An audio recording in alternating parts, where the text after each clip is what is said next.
திங்களணி சடை பெருமான் பூசையாற்றி திருமதலும் கடந்திட முன் நின்றான் யாவன் தங்கு கடற்புவி வரப்பின் அடியோனாதி சகலருக்கும் ஊறு தவிர்க்கின்றான் யாவன் அங்கவன்மை சரித மொழிபெயர்ப்ப வேண்டி அவனடியே சரணாக அடுத்துள்ளேற்கு மங்களசின் மயமதுர தமிழ் செம்பாடல் வாரிமடம் அடையுடுத்து வளரும் அன்றே போருக்கு ரதமும் அறைகூவலம்.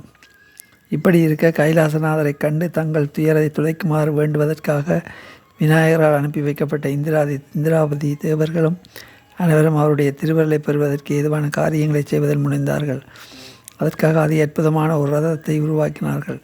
சூரிய சந்திரர்களை அதன் சக்கரங்களாகவும் இருதுக்களை உள்பரப்புகளாகவும் சமயங்களை உள்ளிடமாகவும் பிரகதி என்கின்ற மாயை முகப்பாகவும் காஸ்டை முகூர்த்தம் முதலான நேரங்களை அச்சாகவும் பூவுலகத்தை இரத்தத்தின் தட்டாகவும் சுவர்க்கலோகத்தை ஆதனமாகவும் கலைகளை முன்னைகளாகவும் மந்திர கிரியைகளை மேல்வட்டமாகவும் இமயமலையில் முன் அலங்கார உறுப்பாகவும் உதயக்கிரியைகள் கொடிகளாகவும் மற்றை மலைகளை தூண்களாகவும் தத்துவங்களை குடமாகவும் மேகங்களை சுற்று மரங்களாகவும் கர்மேந்திரிய ஞானேந்திரியங்களை அணிகளாகவும் அண்டங்களை மாலைகளாகவும் புராண அறநூல்களை மணிவடங்களாகவும் நட்சத்திரங்களை விதானங்களாகவும் கடல்களை அலங்கார துணிகளாகவும் மருத்துவர்களை படிகளாகவும் கங்கை முதலிய தெய்வ நதிகளை சாமரைகளாகவும் மற்ற நதிகளை எல்லாம் ஆலவட்டங்களாகவும்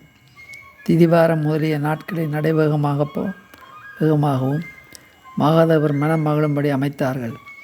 அந்த இரதத்திற்கு வேதங்களுக்கு குதிரைகளாக்கி வசுக்களை அக்குதிரைகளுக்கு வடிகயிர்களாக்கி கன்மா காண்டம் ஞான காண்டம் என்னும் இரண்டையும் வழி நுகத்தடியாக பூட்டி உபநிதிசயங்களை எல்லாம் குதிரைகளுக்கு அலங்கார அணிகளாக அணிவித்து பிரணவம் என்னும் மந்திகையை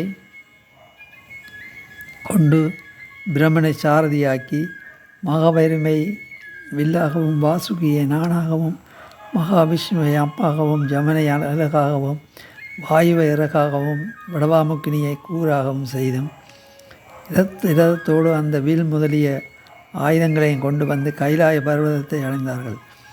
இரதத்தை வெளியில் நிறுத்தி அவர்கள் அனைவரும் சிவபிரானின் முன்னிலையில் பணிவோடு சென்று அவர் திருவடிகளில் மலர் தூவி சாஷ்டாங்கமாக நமஸ்காரம் செய்து பலமுறை துதித்து போற்றினார்கள். முத்தி பொருளான சிவபெருமானே, காலகாலரே, திரிபுரன் என்னும் அரக்கனால் நாங்கள் எல்லோரும் சொல்ல முடியாத அளவுக்கு துன்பங்களை அனுபவித்து வருகிறோம். அவனை கருணை கூர்ந்து அழித்துவிட வேண்டும். அதற்கு தாங்கள் யுத்தம் புரிவதற்கு ஏறிச் செல்ல ஒரு ரதம் செய்து கொண்டு வந்திருக்கிறோம் என்று தேவர்கள் அனைவரும் ஒருமுகமாக விண்ணப்பித்தார்கள்.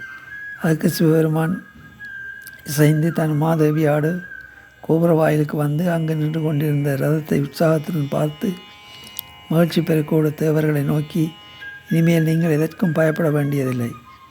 தீமபுரியின் தீவனான அந்த திரிபுரனை தீக்கிரையாக்கி உங்கள் அனைவருக்கும் நன்மை செய்வேன் என்று கூறி அருளி விட்டு மீண்டும் கோயிலினுள் சென்றார். அச்சமயத்தில் திரிபுரனால் அனுப்பப்பட்ட தூதுவர்கள் சிவபெருமான் முன்னிலையில் வந்து வணங்கி நீர் வழிபடும் சிந்தாமணி விநாயகரின் விக்கிரகத்தை விரைவில் எடுத்து கொடும், இல்லையெனில் எங்கள் திரிபுரன் போராட வரும்படி நேரும் என்று அறிவித்தார்கள்.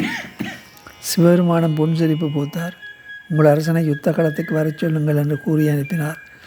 பிறகு தனிமையில் விழிகளை மூடி விநாயகமூர்த்தியை மனதில் தியானித்து பலவாறாகவும் போற்றி துதித்து ஏகாட்சர மந்திரத்தை செபித்து தவத்தில் ஈடுபட்டார். கணேசமூர்த்தியே, உன் சுயரூபத்தை காட்டி அருள் புரி. விஷ்ணு முதலிய தேவர்கள் எல்லாம் திரிபுரனுக்கு பயந்து இதுவரையிலும் பல துன்பங்களையும் அனுபவித்து இமயமலை சாரலில் உள்ள பல குகைகளில் தலைமறைவாக ஒளிந்து கொண்டிருக்கிறார்கள்.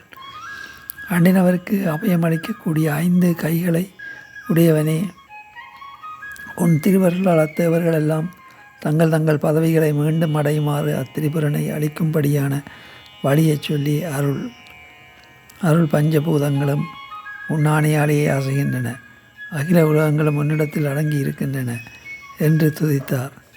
உடனே விநாயகமூர்த்தி அச்சிவபெருமானின் முகத்திலிருந்து 5 முகங்களோடு கூடிய திருமேனியோடும் வெளிப்பட்டு தோன்றினார். சிவபிரான் அவரை பார்த்து உள்ளம் பூரித்து, உம் திருநாமம் என்ன, நீர் எங்கிருந்து எழுந்தருள் நீர் என்று கேட்டார். காலகாலனை இரவும் பகலும் முக்குணங்களோடும் திருவிளையாடல் புரிகிற என்னை நீர் பக்தியுடன் சிந்தித்து ஏராளமான நாட்கள் தவம் செய்தீர். அதனால் மூலத்தில் உள்ள உயிர்களை எல்லாம் காக்கும் பொருட்டு முகத்திலிருந்து நான் தோன்றி வந்தேன். என் திருநாமம் கணேசராகும். இனி உமக்கு வேண்டிய வரங்களை கேளும் என்று 5 முக கணேசர் கூறினார். சிவபெருமான் மனம் பூரித்து விநாயகா, தேவர்களெல்லாம் திரிபுரனின் சர்வாதிகாரத்துக்கு பயந்திருப்பதால் அவர்களின் துயரங்களை துடைக்கும்படி நான் அந்த திரிபுரனை அழித்துவிட வேண்டும். அதற்கேற்ற சம்ஹார சக்தி எனக்கு ஏற்படும் வண்ணம் உன் மந்திரத்தை பீஜாட்சரத்துடன் உபதேசித்து அருள வேண்டும் என்று வேண்டினார். விநாயகப் பெருமான் அருள் கூர்ந்து தமது மந்திரத்தையும் அதன் பீஜாட்சரத்தையும் தெளிவாக உபதேசித்துவிட்டு, ருத்ரமூர்த்தியை நீர் திரிபுரனை அளிக்கும்படியாக பானம் தொடுக்கும் போது நான் உபதேசித்த மந்திரத்தை 100 தடவைகள் ஜபிக்க வேண்டும். மீண்டும் அப்பானத்தை ஈர்க்கும் போது 3 தடவை ஜபிக்க வேண்டும் என்று கூறினார். அதை கேட்டு பரமேஸ்வரன் மகிழ்ச்சி பெருக்கில் பலவாறாக துதித்து வணங்கி, கருணைக்கடலை இத்தகைய மகா மந்திரத்திற்கு அதிபதியாக இருப்பதனால் சகல தேவகணங்களும் தலைமையாளான இருக்கின்றாய். அனைவரும் வேதாகம புராணங்கள் ஓதுவதற்கு ஆரம்பிக்கும் போது முதலில் உன்னை வணங்கிவிட்டு தான் பிறகு வேலையை செய்ய ஆரம்பிப்பார்கள். விஷ்ணு முதல் மனிதர் வரை உள்ள எல்லா உயிர்வாசிகளும் உன்னையே முதலில் வணங்கி துதித்து பிறகு எல்லா சித்திகளையும் அடைய பெறுவார்கள். உன்னை வணங்காமல் தொடங்கும் காரியம் அற்பமானதாக இருந்தாலும் அது சிறிது நிறைவேறாமலே போய்விடும் என்று புகழ்ந்து அங்கிருந்து தேவர்களை அழைத்து, தேவர்களே, கற்பனை கெட்டாத பரிபூர்ணரான கணேசமூர்த்தி என் பக்திக்கு அருள் புரிந்து இங்கே பிரத்யட்சமாயிருக்கிறார். நீங்கள் அனைவரும் அவரை வணங்கி துதித்து நறுமணம் வீசும் மலர் மாலைகளை அணிவித்து சகஸ்ர நாமங்களால் ஆராதனை செய்யுங்கள்.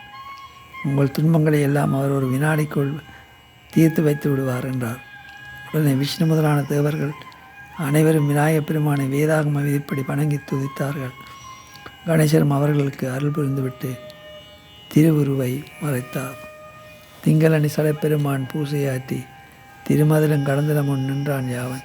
தங்கு கடற்புவி வரப்பின் நடியோனாதி சகலருக்கு 100 தவிர்க்கின்றான் யாவன். அங்கவன்மை சரித மொழிபெயர்ப்ப வேண்டி அவனடியே சரணாக அடுத்துளேற்கு மங்களசின் மயமதுர தமிழ் செம்பாடல் வாரிமடம் அடையுடுத்து வளரும் அன்றே.